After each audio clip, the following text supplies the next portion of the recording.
My name is Julia Foster, and at 32, I thought I'd finally built a life untouched by the chaos I grew up in. I'm a data analyst in Orlando, Florida. Successful, respected, and living in a downtown apartment that feels like proof I survived. But success has a strange way of calling ghosts back to your door. One autumn evening, as the city lights flickered outside my window, a knock shattered my calm. When I opened the door, my past was standing there. Smiling that it was my mother. The woman who'd walked out when I was 9, leaving my father and me to survive the wreckage of her decisions. Beside her stood my half-brother Caleb, slouched, eyes glued to his phone. I hadn't seen her in over 2 decades, and for a moment I couldn't breathe. She stepped forward, arms open, her perfume familiar but suffocating. "Julia, my sweet girl," she said, pulling me into a hug I didn't return. Caleb muttered something that sounded like a greeting without looking up. We sat in my living room, the one space I'd built entirely on my own. She talked about how much she missed me, how proud she was, but every word felt rehearsed. Her gaze kept drifting, to the furniture, the view, the markers of a life she wasn't part of. Then her tone changed. "I heard you're doing so well," she said, leaning in. "Your brother's starting college soon. His tuition's expensive, $60,000. We just need a little help. $3,000 a month, maybe?" I froze. $3,000 a month. Her voice was sweet, but her eyes were sharp. Caleb looked up at last, smirking. "Nice place," he said. "Kinda small for someone making bank like you." He sprawled on my couch, sneakers on the table. That arrogance, it wasn't new. It was her reflection in him. I realized then this wasn't a visit. It was an ambush that I asked how they found me. She waved it off, saying she'd heard from old friends. It didn't add up, but I stayed calm, told them I needed time to think. Her smile faltered. Caleb scoffed. They left soon after, her hug lingering too long, her perfume clinging to my skin like guilt. I closed the door and just stood there, heart pounding, wondering how something so old could still hurt so much. The next morning I got a text. "Let's meet again. Just talk." Against my better judgment, I agreed. Maybe part of me still wanted to believe she'd changed. We met at a cafe downtown. Crowded but somehow too quiet when I saw them sitting there. Mom smiled like we were family again, and I hated how easily my heart wavered. "Your father made it impossible for me to stay in touch," she said, her voice trembling just enough to sound real. "He shut me out, Julia." I tried. I knew it was a lie. Dad had begged her to stay connected. I stayed silent, letting her spin her story. Then she got to her real point again, Caleb's future, his tuition, his needs. Before I could respond, he cut in. "Yeah, and I need a car. Something nice like a Mustang. And a new phone. This one's trash." I laughed, not because it was funny, but because disbelief was the only thing keeping me from exploding. "You're asking for a car and a phone on top of tuition?" I asked. He shrugged. "You're loaded. What's the big deal?" Mom's voice turned sharp. "We're family, Julia. You have so much now. Can't you share a little?" Those words.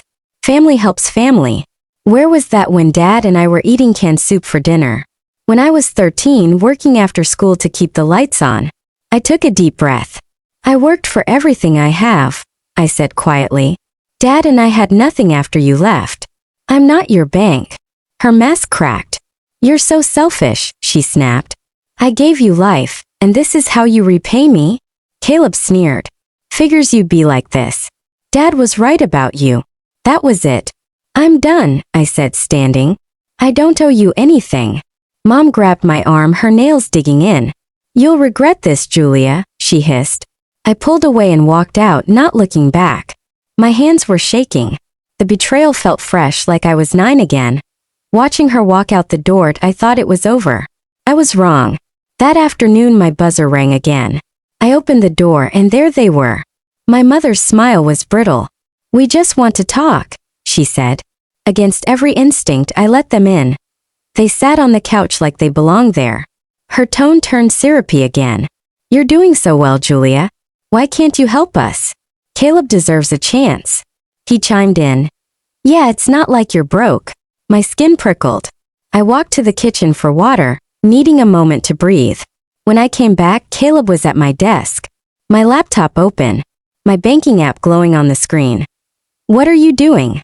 I snapped, rushing over. He smirked. "Just checking it out." Mom didn't even flinch. "We were just curious," she said softly. "You've got so much. Why hide it?" I yanked the laptop away. My hands were trembling. "You don't touch my stuff," I said, my voice shaking with fury. I looked at the screen. There were login attempts, failed ones. A browser tab opened to my bank's password reset page. Then I saw something that made my stomach drop. An email, forwarded from my dad's account to her address. It contained my salary details, my company name.